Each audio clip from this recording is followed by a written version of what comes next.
With part two of Rethinking the Bolivar. Today I want to talk briefly about measuring value by purchasing power. So here I have two of the highest denominational notes of each respective country, one being the Federal Reserve note here, United States dollar, and the other one being the Bolivar, which is the highest denomination in Venezuela. And just talk about some of the similarities and the differences in between these notes and why the differences makes them worth mentioning. So first of all, the similarities. Both are the highest denominations, as I mentioned, $100 bills. It's the highest, note that you can have in your possession to use for purchases. Both are artistic and very creative. As you can tell, you have a variety of colors and all types of, greens and golds and blues, and got some little figures there. And then in the Venezuelan note, you have tan, burgundy, orange, green, blue. I mean, you name it. All of these notes here have a variety of color, which I guess is appealing for to the users, I guess, if you want to use that in that sense. And both are debt-denominated instruments, which means that both of these notes here are issued by central banks of their countries, borrowed by the government, and put into circulation with the whole sole point, for the most part, of collecting, again, for taxation to pay off or pay on the debt that the government is using to function, rather. And then another difference is just the fineness of paper. Both of them are, cotton blend type of mixtures and polyester and all types of things to prevent wear, so they can, stay in circulation for quite a long time. And so that's just a way of making sure these notes stay pretty as they are now. And another thing is the anti-counterfeit measures they have, which one has the blue stripe and the other one has some reflective type of things going on there. So all in all, two beautiful pieces of paper, but yet that's kind of where it draws a line. At the end of the day, they're paper. They're used as a currency or quote unquote money in their countries, but yet there's some differences that I think is worth mentioning. And one of them being that all fiat currencies basically have, they basically fluctuate in value. And value, I mean by what they can actually purchase. And so ultimately, every currency, it goes up, it goes down, but ultimately, the whole idea of central planning is for these pieces of paper to diminish in purchasing power throughout time because of something called inflation. Inflation is when the printing press goes crazy and they start to print a lot of these things, and basically these things purchase less and less.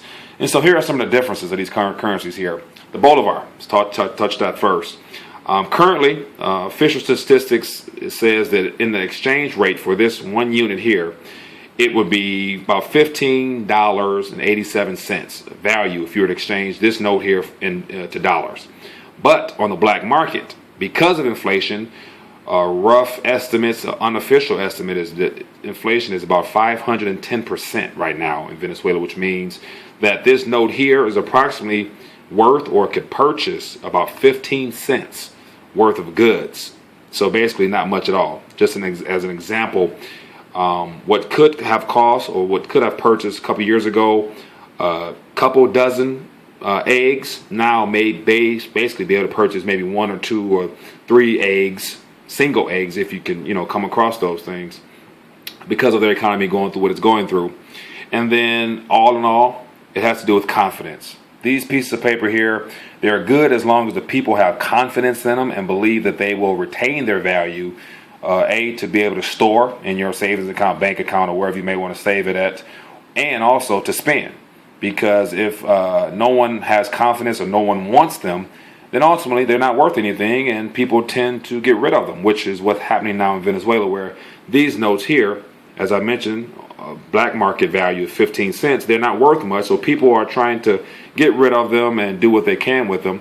And then we come to this note here, and I looked up some things here which is quite alarming, but as of now, just to use an example of eggs, let me see, you can purchase about, say, at $2 a dozen, you can purchase about 50 dozen, or 50 cartons rather, of eggs at $2 a piece. Whereas in, say, in 1970, when eggs were, I think, 64 cents or so a dozen, you could purchase about 156 cartons of eggs. So there, right there, that's just an example of how inflation has eroded the purchasing power of this dollar or this $100 note as well. Being that 30, 40 years ago, you could purchase almost twice as much as you can now. So it's good to say that in the next, 5, 10, or however many ever years, that instead of being able to purchase just 50 cartons of eggs, it might perhaps be 30 or 25. Just because over time, all fiat currencies seem to diminish in purchasing power, which ultimately robs the people that depend upon these notes. Excuse me. Anyway, that's just a little something about measuring value surrounding purchasing power using the Bolivar and the United States dollar. I would love to hear your thoughts. Peace.